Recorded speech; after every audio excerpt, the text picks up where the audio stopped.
بسم الله الرحمن الرحيم. السلام عليكم ورحمة الله وبركاته. نن تاسو ته ما یو ډېره ښکلې موضوع راوړې ده چې هغې ته حجر اسود. حجر اسود څه شی دی، کوم کاڼی دی، د کوم ځای نه راغلی دی او دې فضیلت څه شی دی؟ نو حجر اسود دا یو جنتي کاڼی دی، د جنت نه راغلی دی او نبي علیه السلام فرمایي چې دا هغه وخت کې سپین و، خو مګر دا چې کوم دی تور شوی دی څه د وجې نه؟ د زمونږ د بني آدم چې کوم دی د دوی د ګناهونو د وجې نه دا تور شوی دی. نو په دې وجې نه ابن عباس رضی الله عنهما قال دا وی نزل الحجر الاسود من الجنه، وی حجر اسود چې کوم دی دا الله پاک نازل کړی دی جنت نه، جنت خبره دی. وهو اشد بياضا، دا چې کوم ډېر زیات تک سپین من اللبن د شودو نه هم، فسودته خطايا بني ادم، نو بس دې لره تور کړی دی چا؟ ګناهونو د بني آدم، د انسانانو د ګناهونو وجې نه تور شوی دی.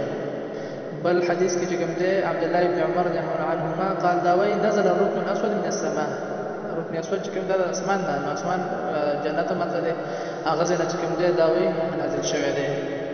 یو حدیث کې راځي چې الركن الاسود والركن اليماني، دا د فضیلت دی. ركن اسود او ركن یمانی دا دواړه یحتان الخطايا حطا، دا دواړه چې کوم دی څوک چې دا مسح کوي نو د انسان ګناهونه په دې سره معاف کیږي. هر انسان چې دا مسح کوي ګناهونه معاف کیږي، خو چې دته اسانتیا وي په دې کې که چېرته نشي مسح کولی نو باید د لرې نه ورته اشاره وکړي په ګوته باندې یا په امسا باندې، نو بیا دا چې کوم دی کافي کیږي.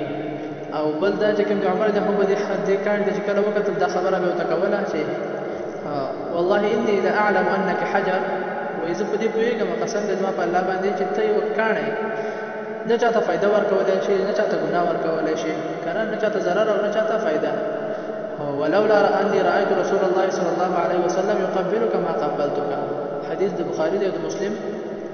وایي که چېرته ما نبي علیه الصلاة والسلام نه وی لیدلی چې ته ښکلولې نو ما به هم نه وی ښکل کړی، خو بس نبي علیه السلام ښکل کړي نو ما ځکه ته ښکلوم. وصلى الله تعالى على خير خلقه محمد.